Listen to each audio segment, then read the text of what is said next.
Good evening. I'm happy to join you tonight in honoring my friend Ron Weiser. Although Ron didn't ask me personally for this message, I try to anticipate what Ron wants. For those of you seated near Ron tonight, it's a double-edged sword. You will have a great dinner companion and conversation, but be aware you may not finish dinner without Ron asking you for money. But be assured it will be for a good cause.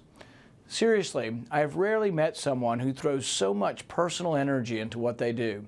I believe that is clearly the key to successful work Ron has done both in business and in politics. Whether it was record-setting years as the chairman of the Michigan GOP or a whirlwind year of being the Republican National Committee finance chair, there are two things I know.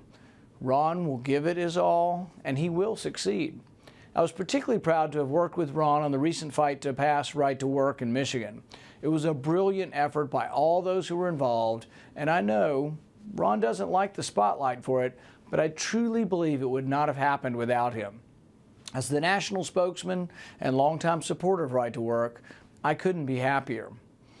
I'm sure Ron is just going to bask in the glory of his victory and take it easy on some Caribbean island. Well, maybe not.